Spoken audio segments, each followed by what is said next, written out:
Rain. बारिश आज अजीब थी, न तेज न हल्की, बस लगातार गिरती हुई, जैसे आसमान कोई पुरानी कहानी याद कर रहा हो। आर्यन ने अपना बैग हॉस्टल के गेट के पास रखा और ऊपर देखा। Hostel number 7।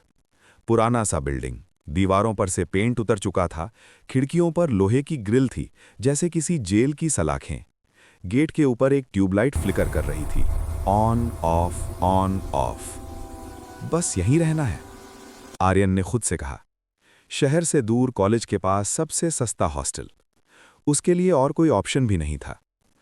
Aryan middle class था। पापा की डेथ के बाद माँ और छोटी बहन के लिए कमाने का सपना उसके कंधों पर था। इंजीनियरिंग का एडमिशन मिला था, पर महंगा पीजी अफोर्ड करना मुमकिन नहीं था। रिसेप्शन पर एक बुढ़ा आदमी बैठा था। उसकी आंखें अजीब सी थीं, जैसे किसी को देख नहीं, महसूस कर रही हों। नाम आर्यन शर्मा।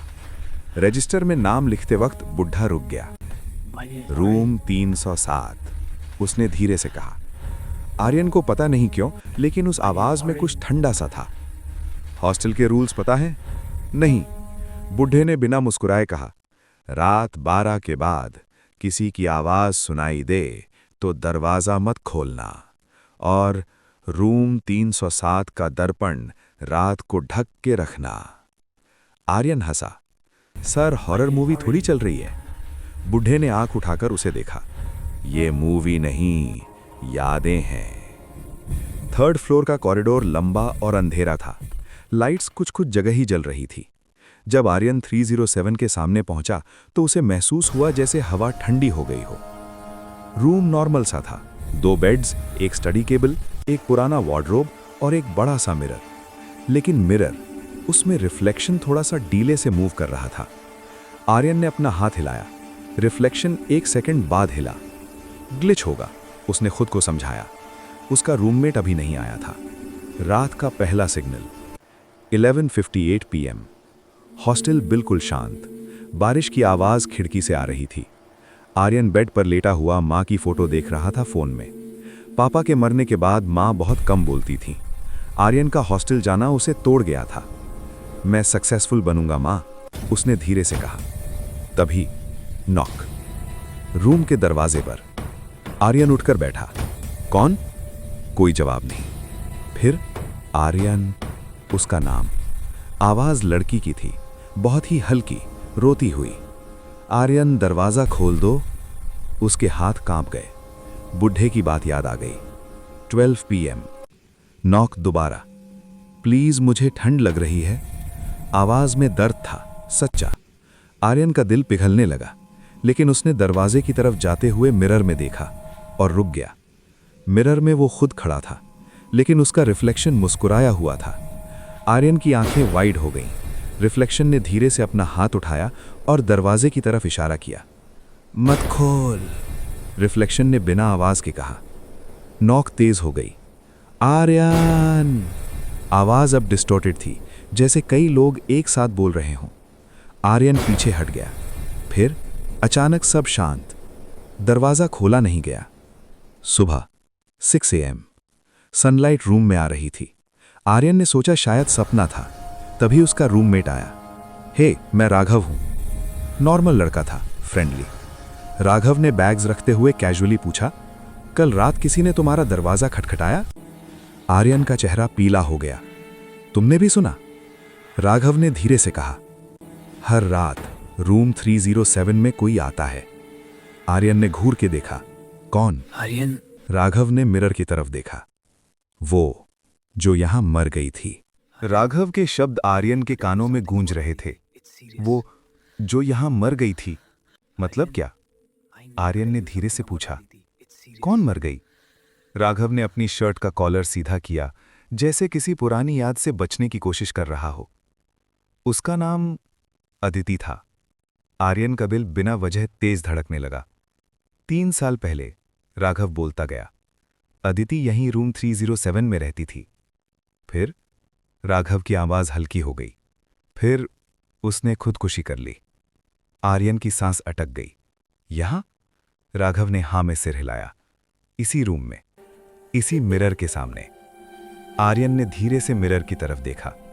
वो नॉर्मल लग रहा था, पर अब उसे उसकी सच्चाई पता चल चुकी थी। उसका बॉयफ्रेंड उसे छोड़ गया था, राघव बोला। कॉलेज में सब उसे गॉसिप का हिस्सा बना रहे थे और हॉस्टल वार्डन ने उसकी बात पर भरोसा नहीं किया। कौन सी बात? राघव की आंखों में गुस्सा उभर आया। अदिति ने कंप्लेंट की थी। कोई रात को उसके कमरे में आता था, उसे देखता था, उसे छूता था। आर्यन का शरीर ठंडा पड़ गया, लेकिन किसी ने नहीं माना। सबने कहा वो स्ट्रेस में है। राघव चुप हो गया। एक रात उसने इसी मिरर के सामने अपनी नस काट ली। सुबह उसका खून पूरे कमरे में फैला हुआ था। आर्यन ने कल रात का रिफ्लेक्शन याद किया, वो मुस्कुराता हुआ चेहरा। उसके बाद से राघव धीरे से बोला, रूम 307 कभी नॉर्मल नहीं रहा। उस रात आर्यन को नींद नहीं आ रही थी। राघव सो चुका था। 12:10 AM। खिड़की के बाहर बारिश वापस शुरू हो गई थी। आर्यन ने मिरर की तरफ देखा और उसकी सांस रुक गई। मिरर में उसके पीछे एक लड़की खड़ी थी। लंबी काली बाल, सफेद कुर्ती और कलाइयों पर गहरे नीले निशान। अदिति? आर्यन की आवाज कांप रही थी। वो लड़की धीरे से आगे बढ़ी। उसकी आंखों में न गुस्सा था न डर, सिर्फ दर्द। तुमने दरवाजा नहीं खोला, इसीलिए तुम जिंदा हो। आर्यन उठ नहीं पा रहा था। तुम मुझे देख सकते हो क्योंकि तुम भी अकेला हो, जैसे मैं थी। आर्यन की आंखों में आंसू आ गए। तुमने खुदकुशी क्यों की? अदिति ने अपना हाथ अपनी कलाई पर रखा। क्योंकि किसी ने मेरी बात पर यकीन नहीं किया। फिर उसकी आवाज टूट गई। जैसे तुम्हारी मां पर दुनिया यकीन नहीं करती जब वो तुम्हारे पापा के बारे में बोलती है। आर्यन चौंक गया। तुम्हें कैसे पता? अदिति ने हल्का सा स्माइल किया। हॉस्टल नंबर 7 में रहने वाली रूह सबकी कहानी जान जाती है। अदिति धीरे से आर्यन के पास बैठी। तुम अपनी मां से दूर हो, मैं अपनी जिंदगी से। आर्यन के आंसू गिरने लगे। मैं उन्हें खुश करना चाहता हूं, पर डर लगता है मैं फेल न हो जाऊं। अदिति ने धीरे से उसका हाथ पकड़ा। तुम्हारा डर मुझे जिंदा रखता है। आर्यन ने महसूस किया उसका हाथ ठंडा था, लेकिन पकड़ में एक अपनापन था। तुम मुझे छोड़ के मत जाना, वरना मैं फिर से अंधेरे में खो जाऊंगी। पर हॉस्टल का सच और भी डरावना था। अगले दिन आर्यन वार्डन से मिलने गया। सर, अदिति के बारे में? वार्डन का चेहरा सख्त हो गया। उसका नाम यहां मत लो। उसने हैरेसमेंट की कंप्लेंट की थी ना सर? आर्यन ने हिम्मत करके पूछा। वार्डन ने उसे घूरा। वो झूठ थी। आर्यन ने गुस्से में कहा, वो लड़की मर गई सर। वार्डन धीरे से बोला, वो मरने से पहले पागल हो चुकी थी। आर्यन को समझ आ गया, ये सिर्फ सुसाइड नहीं था, किसी ने उसे मरने पर मजबूर किया था। अदिति की आखिरी याद। उस रात अदिति वापस आई। मुझे याद है, उसने कहा। जिसने मुझे टच किया, उसकी आवाज। आर्यन ने उसकी तरफ देखा। तुम मुझे मदद करोगे? अदिति की आंखों में उम्मीद थी। अगर तुमने नहीं किया तो मैं इस हॉस्टल में हमेशा बंदी रहूंगी। आर्यन ने हां में सिर हिला दिया, चाहे उसे अपनी जान ही क्यों ना लगानी पड़े। रात के 2 बजे थे। हॉस्टल नंबर 7 बिल्कुल शांत, जैसे किसी ने सांस लेना भी भूल गया हो। आर्यन अपने बेड पर बैठा था, अदिति सामने कुर्सी पर। उसकी आंखें आज ज्यादा गहरी और उदास थीं। आज मैं तुम्हें सब दिखाऊंगी, अदिति ने कहा। वो सब जो उस रात हुआ। आज? आर्यन ने पूछा। अदिति ने मिरर की तरफ देखा। जब रात सबसे ज्यादा खामोश होती है, तब यादें सबसे ज्यादा चीखती हैं। मिरर धीरे धीरे काला होने लगा और फिर उसमें एक नया सीन उभर आया। अदिति हॉस्टल के इसी कमरे में थी, रात 11:30 बजे। वो अपनी डायरी लिख रही थी। माँ, मुझे लगता है कोई मुझे देख रहा है। नॉक। कौन? अदिति ने पूछा। कोई जवाब नहीं। फिर दरवाजा खुला। हॉस्टल का एक स्टाफ मेंबर शर्मा, वही आदमी जो कभी कभी लेट नाइट सफाई के बहाने अंदर आता था। तुमने कंप्लेंट की है? उसने कड़क आवाज में कहा। अदिति पीछे हट गई। तुमने वार्डन को सब बता दिया? तुम झूठ बोल रही हो, शर्मा ने कहा। तुम्हारे जैसी लड़कियां बदनामी करती हैं। अदिति की आंखों में आंसू आ गए। तुम मुझे छूते हो रोज। शर्मा ने उसका मुंह पकड़ लिया। चुप रहो, अगर फिर बोला तो तुम यहां जिंदा नहीं रहोगी। अदिति ने वार्डन को सब बताया। वार्डन ने बस इतना कहा, सब ड्रामा है। उस रात अदिति टूट चुकी थी। मिरर के सामने खड़ी होकर वो रो रही थी। मैं झूठी नहीं हूं, तभी शर्मा का रिफ्लेक्शन मिरर में दिखा, पीछे से। अदिति ने मुड़कर देखा, कोई नहीं, पर मिरर में वो खड़ा था। तुम मुझे एक्सपोज नहीं कर सकती, उसकी आवाज गूंज रही थी। अदिति डर के मारे अपनी कलाई काट बैठी। शायद मेरी मौत मेरी सच्चाई बन जाए। और वो गिर गई। मिरर का सीन खत्म हो गया। आर्यन की आंखों में आंसू बह रहे थे। तुमने खुदकुशी नहीं की, आर्यन ने कहा, तुम्हें मजबूर किया गया। अदिति ने सिर झुकाया। मेरी मौत एक मैसेज थी, पर किसी ने पढ़ा नहीं। मैं तुम्हारा सच बाहर लाऊंगा, आर्यन ने कहा, चाहे मुझे पूरा हॉस्टल हिलाना पड़े। अदिति ने पहली बार हल्का सा मुस्कुराया। तुम मुझे दिखते नहीं पर महसूस करते हो, इसीलिए मैं तुम पर भरोसा करती हूं। उसने आर्यन का हाथ पकड़ा। सब अपना बदला चाहती हैं। आर्यन का शरीर ठंडा पड़ गया। शर्मा अब भी यही काम करता है, अदिति ने कहा, हर रात किसी नए कमरे में जाता है। तुम अगर उसे रोको तो तुम्हारी जिंदगी खतरे में होगी। आर्यन ने बिना सोचे कहा, मैं डर से बड़ा हो चुका हूं। अगली सुबह आर्यन कॉलेज जाते हुए हॉस्टल की दीवारों को देखता रहा। उसे लग रहा था जैसे हर ईंट में कोई चीख बंद हो। वो सिर्फ एक स्टूडेंट नहीं रहा, अब वो अदिति की आवाज बन चुका था। रात के 1:17 हुए थे। पूरा हॉस्टल नंबर 7 सो रहा था, पर आर्यन की आंखें खुली थी। अदिति खिड़की के पास खड़ी थी। बारिश की बूंदें उसके पारदर्शी शरीर से होकर गिर रही थी। आज शर्मा फिर किसी कमरे में जाएगा, अदिति ने धीमे से कहा। तुम्हें कैसे पता? आर्यन ने पूछा। उसकी गंदी सोच की गंध आती है, जैसे सड़ते हुए मांस की। आर्यन का दिल धड़क उठा। वो किस कमरे में जाएगा? अदिति ने आंखें बंद की और कुछ सेकंड बाद बोली, रूम 214। एक नई लड़की आई है, नेहा। आर्यन की मुट्ठी कस गई। तो आज उसे रोका जाएगा। कॉरिडोर अंधेरे में डूबा था। लाइट्स खुद ब खुद झपक रही थीं। आर्यन धीरे धीरे चल रहा था। उसके पीछे अदिति की परछाई फिसलती जा रही थी। रूम 214 के अंदर नेहा पढ़ाई कर रही थी। अचानक नॉक। कौन? नेहा ने पूछा। स्टाफ। बाहर से शर्मा की आवाज आई।